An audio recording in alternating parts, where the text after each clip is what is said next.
February 2nd, 1912, Volume 10, How the Victim's Soul Must Be. This morning, as I offered a soul as victim to Jesus, Jesus accepted the offer and told me, "My daughter, the first thing I want is union of wills. She must give herself prey to my will. She must be the amusement of my volition. I will be very attentive on looking at whether everything she does is connected to my will, especially if it is voluntary. In fact, I will not take into account things which are not voluntary, to the point that, when she tells me that she wants to be my victim, I will consider it as not said. Second, to the union with my will add victim of love. I will be jealous of everything. True love is no longer master of itself, but of the beloved. Third, victim of immolation. She must do everything in the attitude of sacrificing herself for me, even the most indifferent things. To this will add being victim of reparation. She must feel sorrow for everything, repair me for everything, compassionate me in everything. And this will be the fourth thing. If she behaves faithfully in this, then will I be able to accept her as victim of sacrifice, of suffering, of heroism, of consummation. Recommend that she be faithful. If she is faithful, everything is done. And I, yes, she will be faithful. And he, we will see. February 2nd, 1917, Volume 11. The world has become unbalanced because it has lost the thought of the passion. As I was in my usual state, I found myself outside of myself, and I found my always lovable Jesus dripping blood all over, with a horrible crown of thorns, looking at me with difficulty through the thorns. He told me, "My daughter, the world has become unbalanced because it has lost the thought of my passion. In darkness, it has not found the light of my passion which would illuminate it by making known to it my love and how much souls cost me, in such a way that it could turn to loving the one who has truly loved it. And the light of my passion, guiding it, would put it on its guard against all dangers. In weakness it has not found the strength of my passion which would sustain it. In impatience, it has not found the mirror of my patience, which would infuse in it calm and resignation, in such a way that, in the face of my patience, feeling ashamed, it would make it its duty to dominate itself.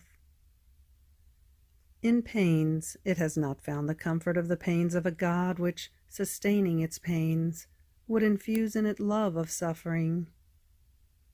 In sin, it has not found my sanctity, which, placing itself in front of it, would infuse in it hate of sin.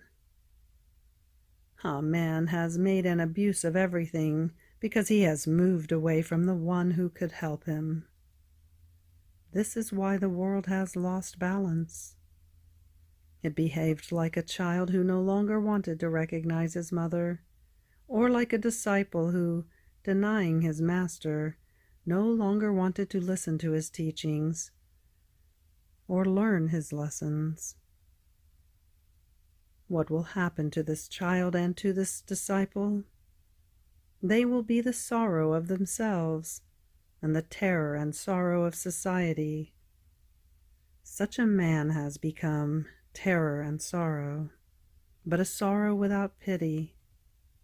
Man is getting worse and worse, and I cry over him with tears of blood. February 2nd, 1921, Volume 12. The third fiat must run together with the other two fiats. These three fiats have the same value and power because they contain the creative power. Continuing in my usual state, I was fusing all of myself in the divine volition, and I said to myself, "My Jesus, I want to love you, and I want so much love as to compensate for the love of all generations which have been and which will be. But who can give me so much love as to be able to love for all? My love, in your will there is the creative power. Therefore, in your will, I myself want to create so much love as to compensate for and surpass the love of all, and all that all creatures are obliged to give to God our Creator." While I was doing this, I said, "How much nonsense I am saying!" And my sweet Jesus, moving in my interior, told me, "My daughter, surely in my will there is the creative power. Billions and billions of stars came out from one single fiat. Billions and billions of acts of grace, which communicate themselves to souls, come out from the fiat mihi of my mamma, from which redemption took origin. These acts of grace are more beautiful, more shining, more varied than stars. And while the stars are fixed and do not multiply, the acts of grace multiply to infinity. They run in every instant, attract the creatures, delight them, strengthen them, and give them life. Ah, if creatures could see the supernatural order of grace, they would hear such harmonies and see such an enchanting scene as to believe that that's their paradise. Now, the third fiat too must run together with the other two fiats. It must multiply to infinity, and in every instant it must give as many acts, for as many acts of grace as are unleashed from my womb, for as many stars, for as many drops of water, and for as many created things as were unleashed by the fiat of creation. It must merge with them and say, "As many acts as you are, so many I do." These three fiats have the same value and power. You disappear. It is the fiat that acts, and therefore you too can say, in my omnipotent fiat, "I want to create so much love, so many adorations, so many blessings, so much glory to my God as to compensate for everyone and for everything." Your acts will fill heaven and earth. They will multiply themselves with the acts of creation and of redemption, and will become one. All this will seem astonishing and incredible to some. In this case, they would have to doubt about my creative power. And then, when it is I who want it, and who give this power, every doubt ceases. Am I perhaps not free to do whatever I want and to give to whomever I want? You, be attentive. I will be with you. I will overshadow you with my creative power, and I will accomplish what I want upon you.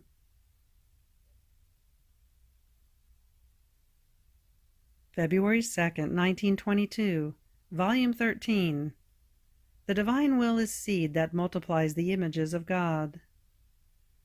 So that Jesus may operate in us, it takes highest equality in all of our things. This morning my always lovable Jesus came, all goodness and sweetness. He was carrying a rope around his neck and an instrument in his hand, as if he wanted to do something. Then he removed the rope from his neck and put it around mine. Then he fixed the instrument at the center of my being, and with a ruler, which he made rotate through a little wheel that was in the center of that instrument, he measured me all over, to see whether he would find all the parts of my person as equal. He was all attentive on looking at whether the ruler, in rotating, would find perfect equality.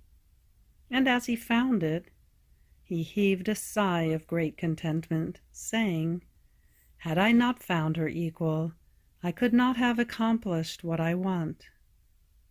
At any cost, I am determined to make of her a portent of grace."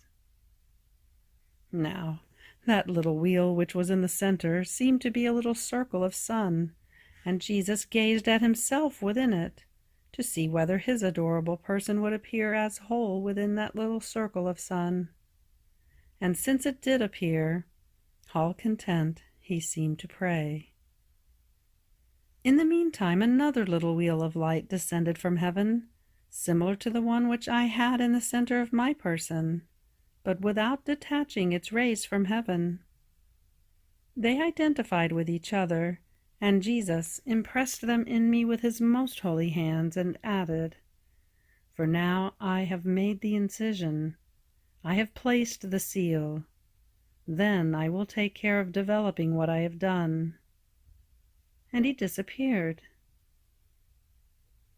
I remained amazed, but I don't know what that was. I just understood that in order for Jesus to operate in us, it takes highest equality in all things. Otherwise he operates at one point of our soul, and we destroy at some other point.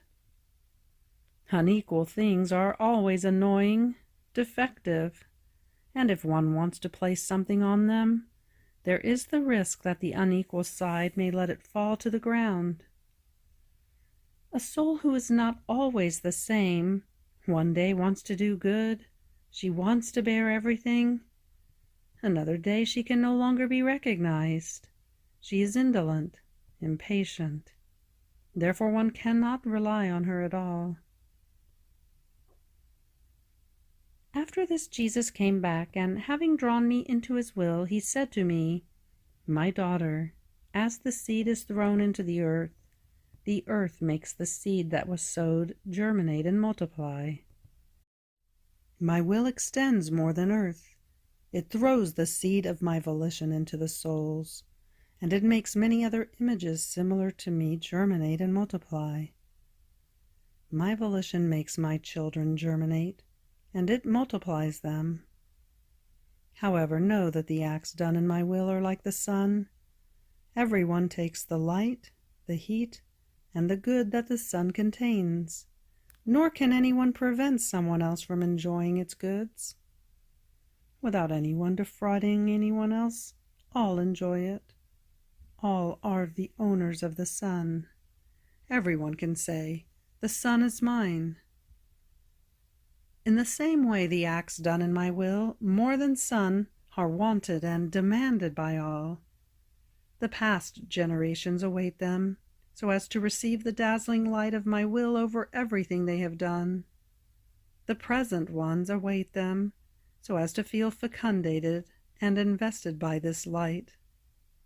The future ones await them, as the fulfillment of the good that they will do. In sum, I am my will, and the acts done in my will always go around within the endless wheel of eternity to become life, light, and heat of all.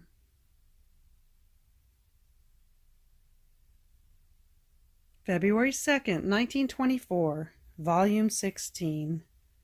The abandonment in the divine will forms the wings in order to fly with the divine volition and to wander around with it in the sphere of eternity. The immense circle of eternity. Those who take part in it. I felt very oppressed because of the privation of my sweet Jesus, and for other reasons which it is not necessary to put on paper. And my sweet Jesus, moving in my interior and pressing me to himself to give me strength, for I felt like succumbing, told me, "My daughter, my will is life and motion of everything. But do you know who follows its motion and takes flight in my eternal volition, in such a way as to wander around, as it does, in the sphere of eternity, be wherever it is, and do whatever it does? The soul who is completely abandoned in my holy will. The abandonment forms the wings in order to fly together with my will. As abandonment ceases, she loses her flight, and her wings are destroyed. Therefore everyone feels the motion, the life of my will, because there is no motion which does not come from me, but they remain in the place at which they are.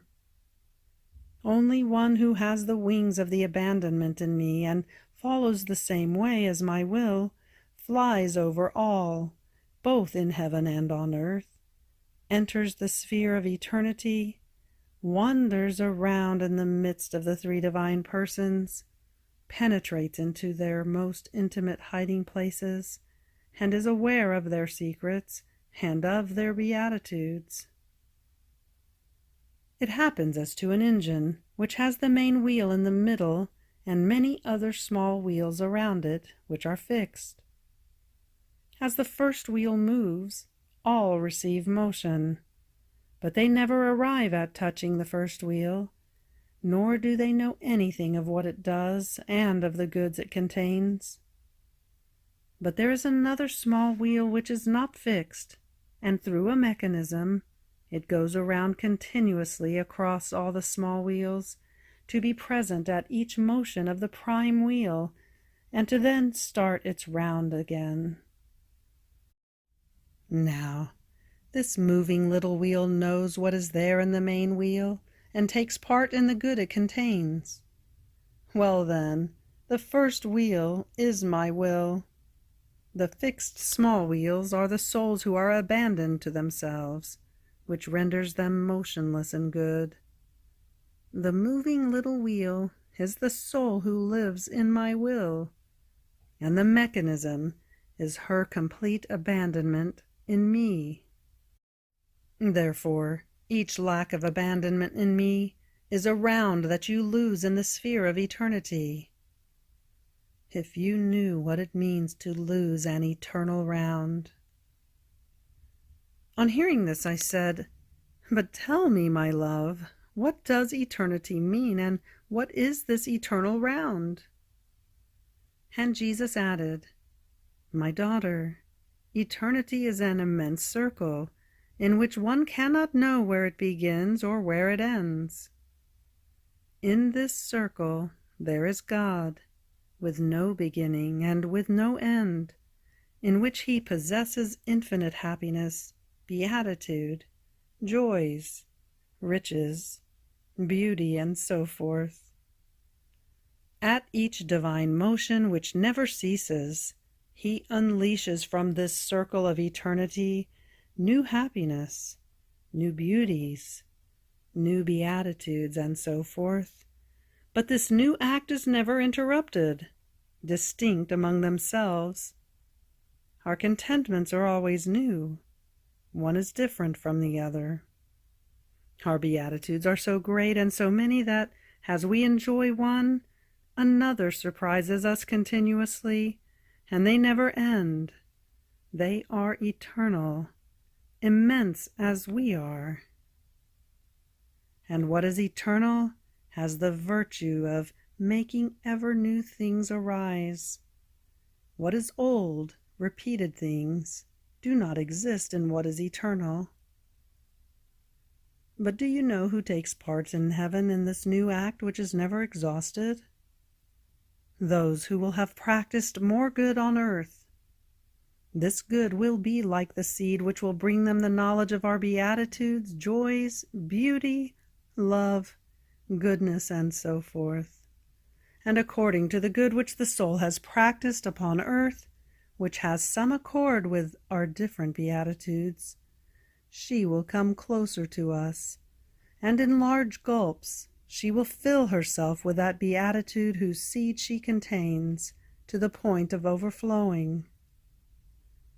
She will participate in all that is contained in the circle of eternity, and she will be filled for as many seeds as she has acquired on earth. It will happen as to one who has learned music, a job, or a science. When music is played, many listen and enjoy it. But who understands it? Who feels all those notes of joy or of sorrow penetrate into his intelligence and descend into his heart? Who feels as though filled and sees in act the scene which that music expresses? One who has studied and who has worked hard in order to learn it. The others enjoy, but do not understand. Their enjoyment is in the perception of their hearing, but all their interior remains empty. The same is for one who has learned science. Who enjoys more, one who has studied and has worn out his intelligence on books, on many scientific things, or one who has only looked at them? Certainly the one who has studied can earn fair profits, can occupy distinct positions. On the other hand, the other one can enjoy only with his sight, if he sees something related to science. And the same with all other things. If this happens on earth, much more so in heaven, where justice weighs with the scales of love every little good act done by the creature, and places upon that good act an unending happiness, joy, and beauty. Now, what will happen to the soul who has lived in my will, in which all her acts remain like an eternal and divine seed? The circle of eternity will pour upon her so much that the whole celestial Jerusalem will remain stupefied, and will make new feasts, and will receive new glory. February 2nd, 1928, Volume 23. How she must make up for those who have not operated in the unity of the divine fiat. How for one who does not possess it, it is a foreign language. The reason why no one has spoken about it until now. How one who does not live in the unity receives the effects from the divine will, not the life of it. Example of the sun with the earth. I was continuing my round in the supreme fiat, and as I arrived at Eden, I was saying to myself, "My Jesus, I make the unity of your will my own, in order to make up for that unity that my father Adam lost when he withdrew from it, and to make up for all those acts that his descendants have not done in the unity of it." But while I was saying this, I thought to myself, "And am I in the unity of the divine fiat? If I am not, how can I make up for others?" So my speaking ends up in words, but no facts. And my sweet Jesus, moving in my interior, told me, "My daughter, when Adam sinned, there was the withdrawal of the unity of my will on both sides. Man withdrew from it, and it withdrew from him. And as my will withdrew, man lost my unity, all of its qualities, and the rights that God had given him in creating him, because he was the true deserter of the kingdom of my will, and a deserter loses all rights and the possession of his very goods. Now, just as my will withdrew from man because he was the one who withdrew first, so can it give itself again to one who, withdrawing from the human volition, enters again into its kingdom as the new conqueror of that unity of my divine fiat. More so, since between you and the divinity there has been a mutual accord. My will, in giving you the great gift of its unity, calling you to the first act of creation, and you not only in receiving it, but in giving to it the gift of your will. So there has been an exchange on both sides, and not with simple words, but with facts, so much so that my will is making you aware of what regards the great gift it gave you, that you may know what you possess, may enjoy its goods, and appreciating it, may impetrate it for the whole human family. And you, having given the gift of your will, do not want to recognize it ever again and feel terror even just in remembering it. Now it is right that you fulfill your duty and make up for that unity lost by man from the time when mind did its withdrawing into the celestial regions. Is my will perhaps not free to give itself again, as long as it finds again one who no longer wants to live of her human will? And besides, you must know that if my will were not present in you, you could not have comprehended its celestial language. It would have been like a foreign dialect for you, like a light without heat, like a food without substance, and it would have been difficult for you to write it on paper in order to transmit it to your brothers. All this is a sign that my will, lording over you in everything, makes itself thought in your mind, words on your lips, heartbeat in your heart. The teacher who knows that his pupil comprehends his lessons and loves to listen to him. Therefore it was necessary to give you the gift of my divine will, so as to give you the grace necessary in order to make you know and transcribe all the most beautiful prerogatives of the kingdom of my divine Fiat. And this is also the reason why no one until now has spoken at length about my will, to make others comprehend the immense seas of good that it contains, and that it wants to give, and can give to creatures. At the most they have come out with a few words, and with words almost half broken, as if they had nothing to say about my Fiat, so long and extensive, that contains and embraces all eternity. Since they did not possess it as gift and as their own thing, the language to speak of the importance of it and of its infinite qualities was as though foreign to all. Since they did not know it in depth, how could they speak of a divine will that contains so much that all centuries are not enough to speak about it? Therefore be attentive, my daughter, and while you cross its sea, take always something new, so as to make it known to the human generations. After this I was thinking about the unity of the divine Fiat, and was saying to myself, how could all those who have done good, so many great works, do them, if they did not possess its unity? And Jesus, always benign, added, my daughter, all the good done until now by creatures has been done by virtue of the effects of my divine will, because there is no good without it. But as for living totally and fully in its unity, none until now, only my Queen Mamma. And this is why she drew the great prodigy of the incarnation of the Word.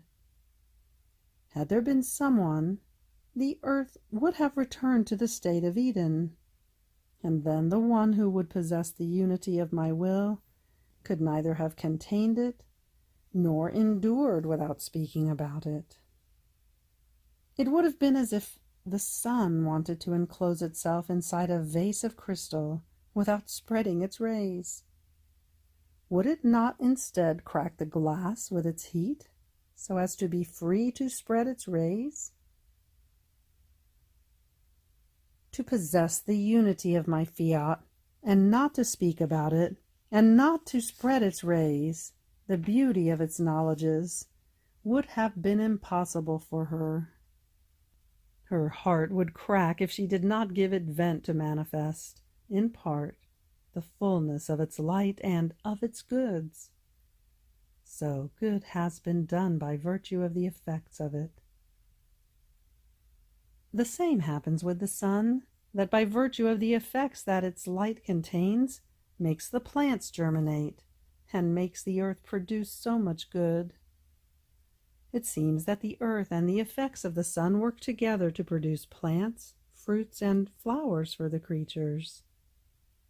But the earth does not rise into the sphere of the sun. If it did so, the sun would have so much strength as to remove the dark side of the earth, and all of its atoms of dust it would convert into light, and the earth would become sun. But since the earth does not rise, nor does the sphere of the sun descend down below, the earth remains earth, and the sun does not transform it into herself. It seems that they look at each other from afar. They help each other, and they work together by means of the effects of the light that the sun spreads over the earth from the heights of its sphere. But even though the earth receives many admirable effects, produces the most beautiful flowerings, there passes a great distance between the earth and the sun. They do not resemble each other, nor does the life of one become the life of the other. And so the earth is unable to speak about the sun, nor tell all the effects it contains, or how much heat and light it possesses. In such condition is the creature who does not possess the unity of my will. She does not rise into its extremely high sphere to become sun, nor does my divine sun descend to form her life.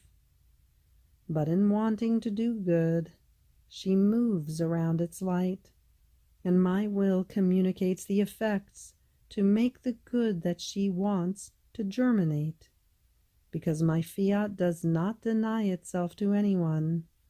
On the contrary, with its light, it wakens the human nature to make it turn green again and make it produce fruits of good works.